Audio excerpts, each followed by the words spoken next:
देखो ये बुक ली थी, मैंने आपको बताया था कि अगर अपन ऐसे फोर्स लगाए, नीचे वाली चीज को फिक्स कर दे, इस वाले हिस्से को फिक्स कर दे और इस वजह से फोर्स लगाए, क्या थोड़ी ऐसे टिल्ट होती है, हाँ, ये कहलाता है शियर स्ट्रेस। क्या कहलाता है? Shear stress. और हाँ सर, तो shear stress over an area is defined as tangential force. यानी कि याद करो, जब आपने कौन सा स्ट्रेस पढ़ा था, जब आपने लॉन्गिट्यूडनल स्ट्रेस पढ़ा था, तो जो फोर्स ले रहे थे वो perpendicular to the cross section ले रहे थे। अब फोर्स का वो वाला कंपोनेंट बेसिकली जो टेंजेंशियल टू द सरफेस है, वो वाला फोर्स हमें चाहिए अपॉन एरिया, कहलाएगा शियर स्ट्रेस। देखो या तो ऐसे, मतलब ऐसे ऐसे फोर्स लगा जाए, इसको फिक्स कर लो, इसके लगाओ, या फिर ऐसे देखो, अरे हाँ, या फिर ऐसे, कैसे भी लगा लो। बोलो क्लियर है? अरे सोच लो, यानी अपोजिट फेसेस में से ऐसे, हाँ तो शियर होगा, ऐसे बेंड होगी ना बॉडी, अरे हाँ, या फिर ऐसे लगा लो, देखो ऐसे था पहले, फिर ऐसे लगा लो, है ना, ऐसे या ऐसे, अरे हाँ, या फिर ऐसे, और हाँ सर, ऐसे अपन लगा सकते हैं। कैसे कैसे लगाने पे कैसे होगा वो अपने को क्लियर है। शियर स्ट्रेस कहलाएगा, वो कहलाएगा FT/A। जैसे मान लो कि मैंने 10 न्यूटन ऐसे लगाया, तो जो टेंजेंशियल फोर्स है और ये वाला एरिया, हाँ, ये कहलाएगा शियर स्ट्रेस। बोलो क्लियर है? Component of force, component of force parallel to area, वो फोर्स अपने को चाहिए अपॉन जिस एरिया पे लगा रहे हो। और हाँ सर, वो कहलाएगा शियर स्ट्रेस। अंतर समझना, फॉर्मूला तो सर लॉन्गिट्यूडनल स्ट्रेस का भी F/A था, सर इसका भी F/A है। अरे F/A ही है फॉर्मूला, पर उसका अंतर समझना पड़ेगा।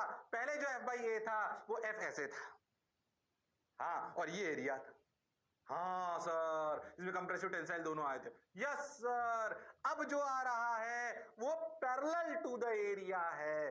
क्या है? Parallel to the area.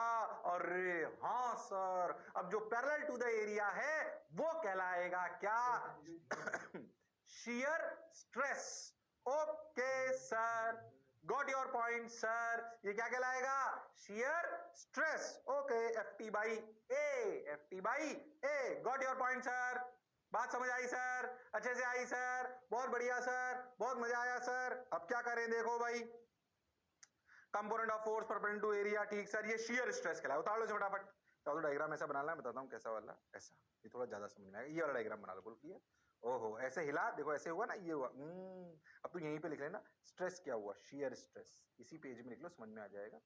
Shear stress हुआ F टेंजेंशियल अपॉन एरिया, जो मैंने वहां लिखा था वो अपन बात समझ में आ गई कि F ऐसे, एरिया ये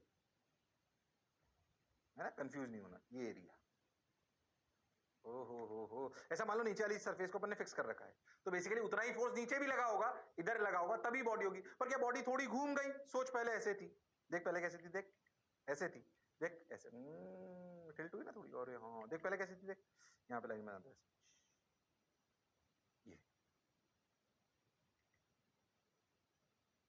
ये और हाँ सर, पहले बॉडी ऐसे थी, तुम अगर बहुत ध्यान से देखो तो ऐसे हिल गई,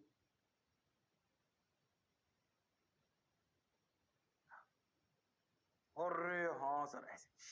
अगर अपन थोड़ा सा और सिर्फ इसका फ्रंट व्यू देखें तो तुम्हें ऐसे दिखाई देगा, पहले बॉडी ऐसे थी, अब अपन ने फोर्स लगाया तो थोड़ी सी ऐसे टिल्ट हुई, ये, अरे हाँ सर। अब पता है शियर स्ट्रेन क्या होता है? शियर स्ट्रेन समझना, शियर स्ट्रेन ΔL/L टाइप चीज नहीं है, अलग टाइप की चीज है। शियर स्ट्रेन क्या होता है, ध्यान से देखो तो आप समझो कि अपन इतना हिल गए एक्स, अरे हाँ सर ये एक्स, इतना ऐसे हिले ना, एक्स, एक्स शिफ्ट हो गए, ऊपर वाला एज, सबसे ऊपर वाला एज जहां में फोर्स लग रहा था वो एक्स शिफ्ट हो गया, और ये लेंथ एल। ओ हो। तो ध्यान से सोचो, तो शियर स्ट्रेन जो डिफाइन करा गया इस स्ट्रेस के लिए, वो डिफाइन करा गया shear strain equal to x/L।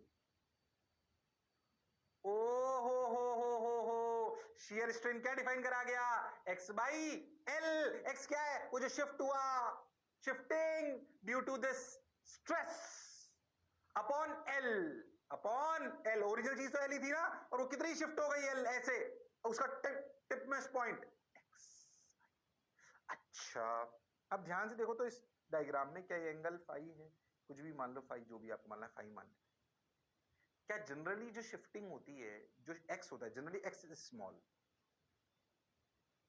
Generally x is small, therefore क्या फाई इज ऑल्सो स्मॉल? बिल्कुल सही बात। अच्छा, क्या इस ट्राइंगल में लिख सकता हूं tan phi is X by L? बिल्कुल सही। क्या इज अप्रोक्सीमेटली फाई? बताओ क्यों? जब थीटा हो छोटा तो sine theta is approximately theta और इज अप्रोक्सीमेटली टेन थीटा, तो क्या tan phi is X by L, और यानी कि शियर स्ट्रेन को एक्स बाई एल के साथ साथ फाई भी लिख सकते हैं। ओ हो, तो शियर स्ट्रेन अपने एक्स बाई एल और फाई दोनों से समझ में आना चाहिए। गड़बड़ करने की जरूरत नहीं है, शर्माने की बिल्कुल जरूरत नहीं है। Okay sir, shear strain equal to X by L equal to phi. Got your point sir?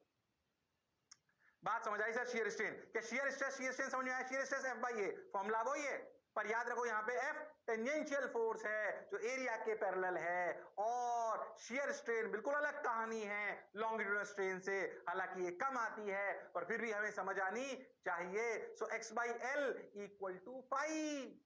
अरे हाँ सर, बात तो आपकी बिल्कुल सही है। उतार लो फटाफट, उतार लो फटाफट, फिर आगे चलता हूं। फटाफट उतार लो, शर्मा मत।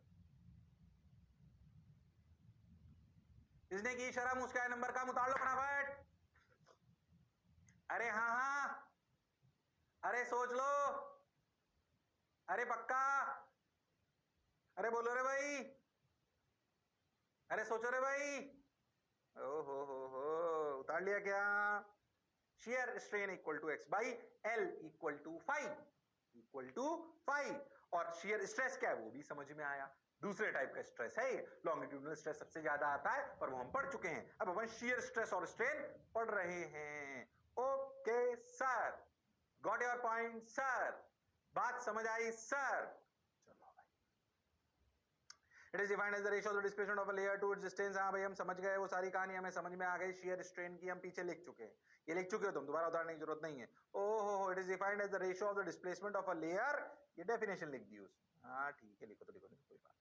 From the fixed layer, from the fixed layer, ठीक है भाई, बात समझ आ गई सर, अच्छा लग रहा है सर, बहुत बढ़िया सर। ओके, अब इन दोनों की जो इस, अगर किसी भी बॉडी में इस तरीके का स्ट्रेस है तो उससे जो स्ट्रेन आया, क्या ये लॉन्गिट्यूडनल स्ट्रेस से अलग टाइप की कहानी? क्या ऐसे सोचो, किताब हो तो सेम फोर्स लगाने पर ये अलग मुड़ेगी, सोच इसकी जगह स्टील हो तो शायद बहुत कम मुड़ेगी, सोचो इसकी जगह स्पॉन्ज क्या नहीं होता फॉर्म टाइप, वैसा हो तो क्या ज्यादा घूम जाएगा।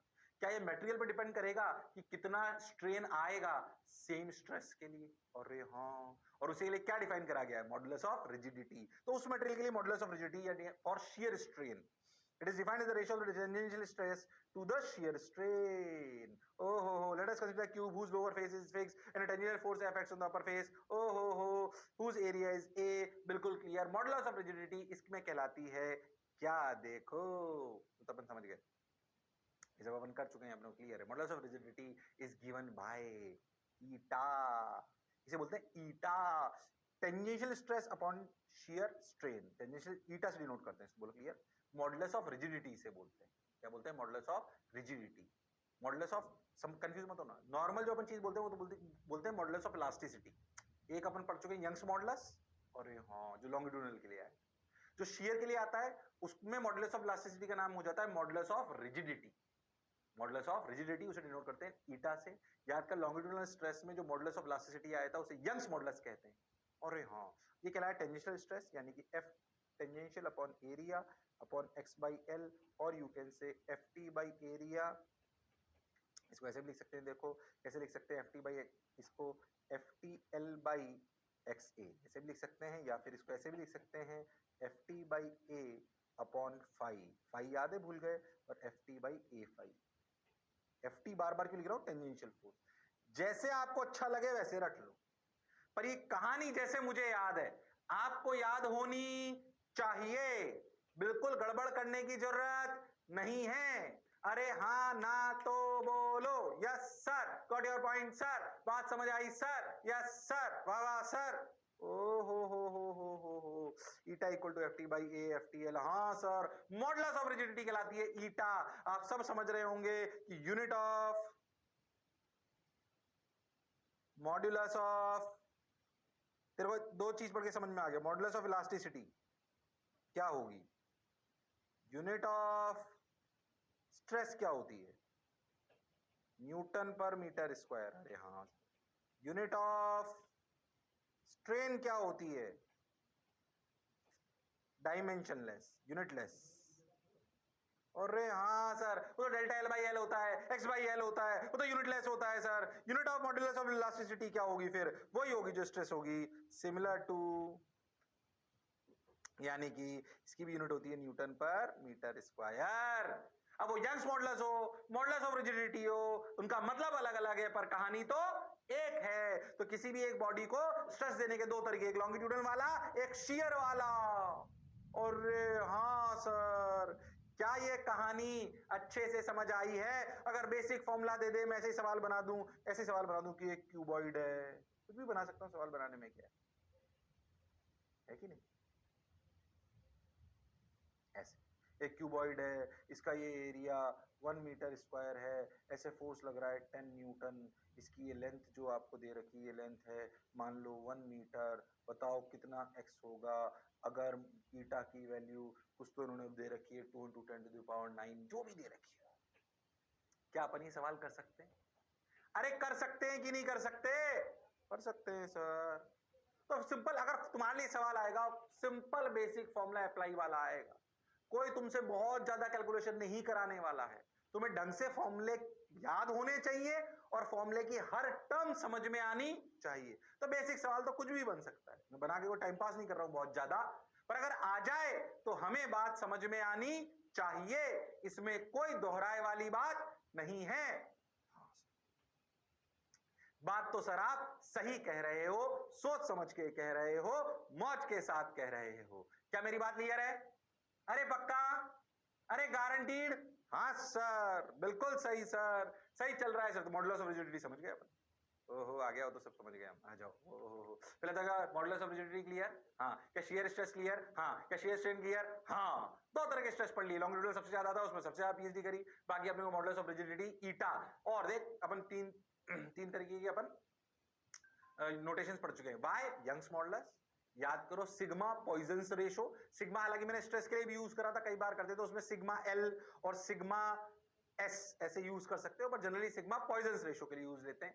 पहले ही बता चुका हूं, हर किताब में अलग अलग होगा, पर मैं जनरली वो ले रहा हूं जो स्टैंडर्ड मैक्सिमम किताबों में वो लोग क्लियर है और जनरली यू लिया जाता है। ठीक है, मॉडुलस ऑफ रिजिडिटी जैसे आप देखोगे तो आपको हो सकता है कि जी के टर्म्स में भी मिल जाए कहीं पर मोस्ट ऑफ द बुक्स में या जनरल जो ज्यादा है वो ईटा के नाम से होता है, ऐसा एन लंबा कहते हैं, इसे ईटा कहते हैं, जनरल नोटेशन। ठीक सर, बात समझ गए सर, अच्छा लगा सर, बढ़िया लगा सर, अच्छा लग रहा है sir.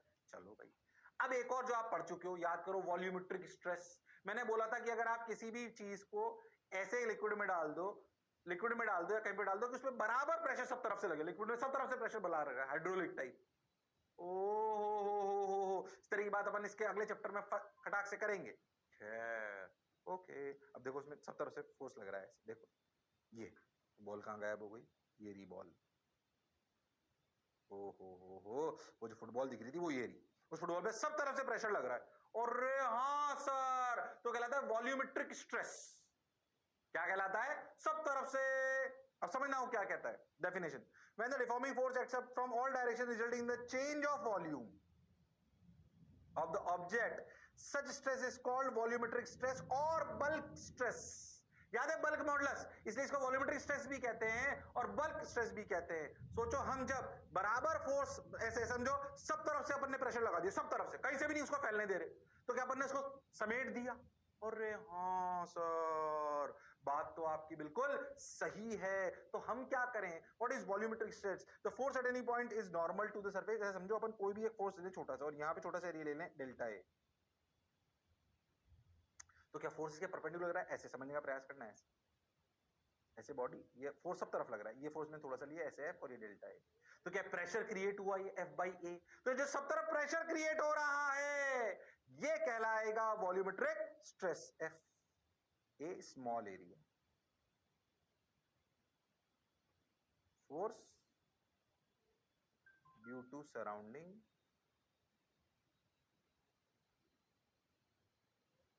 perpendicular to A is F, and this F by A is known as what? Is known as what? Is known as what? Volumetric stress. ध्यान से देखो,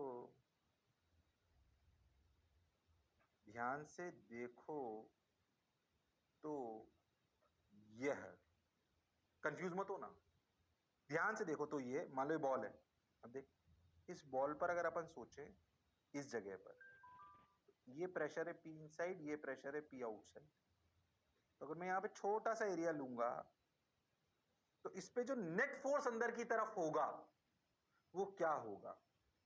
पी आउटसाइड इंटू ए माइनस पी इनसाइड इंटू ए, yes और no? ये F है। अरे हाँ sir, यानी कि अगर आप बहुत ध्यान से सोचो तो F by A is basically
हाँ, इसलिए इसे ध्यान से देखो तो जो वॉल्यूमेट्रिक स्ट्रेस है उसको अपन डेल्टा पी भी बोल सकते हैं, वो है एफ बाई ए ही। ध्यान से देखो तो वही प्रेशर की यूनिट है, पर ये अलग कहानी है थोड़ी, चारों तरफ से प्रेशर। क्या this stress, volumetric stress, leads to change in volume? अरे हाँ सर, अरे हाँ सर, क्या वॉल्यूम चेंज कर देगा? सोचो बाहर का प्रेशर ज्यादा हुआ तो क्या वॉल्यूम को कम कर देगा? तो ऐसे स्ट्रेस आने से, इस प्रकार के स्ट्रेस आने से क्या वॉल्यूम में बदलाव आता है? किसमें बदलाव आता है? सर वॉल्यूम में बदलाव आता है, इसमें कोई शक वाली बात नहीं है। ठीक सर, वॉल्यूम में बदलाव आता है, बहुत बढ़िया। अगर वॉल्यूम में बदलाव आता है तो फिर स्ट्रेन में वॉल्यूम के चेंज को ही काउंट करेंगे। ओके सर, बात तो आपकी समझ आई। ये उतार लिया, the magnitude of the force on any small surface area is proportional to the area. ठीक है, तो हो गया क्या? अरे सोच लो। हाँ हाँ, उतार लिया ये, अरे उतार लिया ये। हाँ सर, हाँ सर, ये क्लियर है, उतार लिया। ये कहलाया वॉल्यूमेट्रिक स्ट्रेस। हो, ऐसी कहानी अपन एक बार पहले सुन चुके हैं थोड़ी सी। ठीक, इससे आने वाला चेंज क्या होगा? Volumetric strain. This type of strain produced when the deforming forces produce a change in volume of the body. It is defined as the ratio of the change in volume. ये definition mention लिखो तो ठीक है, नहीं तो direct याद रखो delta V by V. अच्छा माइनस क्यों लिख रहे हैं अभी तुम्हें समझ में आ जाएगा. ये देखो ऐसे बॉल है, बॉल ने ऐसे फोर्स लगाया, फोर्स ने ऐसे फोर्स लगाया तो बॉल की वॉल्यूम घट गई. ये देखो थोड़ा सा और बड़ा करके देखते हैं. अपन ने फोर्स लगाया तो वॉल्यूम ये घट गई. अरे हाँ, तो सोचो क्या ये वॉल्यूम घट गई? ये वॉल्यूम क्या कहलाएगी? Delta V. अरे हाँ sir, V minus delta V, change in volume. तो चेंज इन वॉल्यूम आया माइनस डेल्टा वी. अगर आप देखो V final minus V initial is minus delta V. ठीक, तो वॉल्यूमेट्रिक स्ट्रेस, वॉल्यूमेट्रिक स्ट्रेन क्या हुआ sir? Minus delta V by V. अरे हाँ सर, बिल्कुल सही. बस ये लिख लो तुम तो वॉल्यूमेट्रिक स्ट्रेस में, पीछे की फालतू टाइम पास करने की जरूरत नहीं है. Volumetric stress leads to volumetric strain. That means there is change in volume. Minus क्यों लिखा है पहले समझो. because if delta p is positive, delta v is negative. क्योंकि वॉल्यूम घट रही है तो डेल्टा वी नेगेटिव आ जाएगा. और रे हाँ, तो नेगेटिव नेगेटिव पॉजिटिव हो जाएगा. तो जब आप लिखोगे मॉडुलस ऑफ इलास्टिसिटी, ओ हो, जो इस केस में कहलाएगा क्या? Bulk modulus. क्या कहलाएगा? Bulk modulus. Okay sir, got your point sir. बात समझ आई सर? वाह वाह सर. Okay sir. चलो क्लियर, क्रिस्टल क्लियर, डन. समझ आएगा? पढ़ लिया? ओके आ जाओ. हाँ हो गया सब, समझ गया. समझ गया delta V by V. Okay. Bulk modulus of elasticity, इसे कहते हैं बल्क मॉडुलस. डिनोट करते हैं बीटा से. और ये कहलाता है, ये तो beta change in volume upon volume. ये बीटा क्या कहलाएगा? देखो ये तो अपना वो था.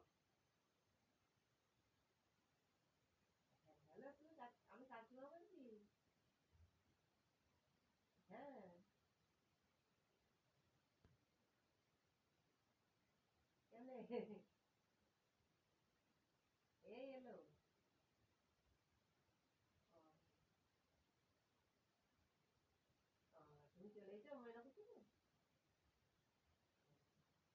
আমার মনে হয় ছেলেগুলো ভুল করে হয়তো করে দিচ্ছে না। হ্যাঁ হ্যাঁ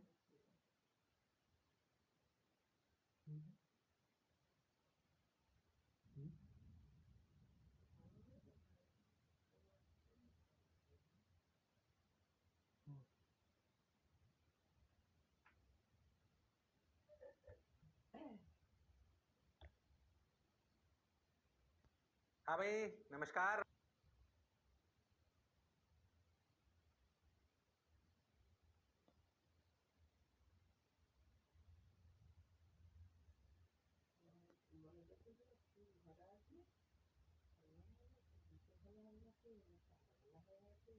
চলো ঠিক আছে।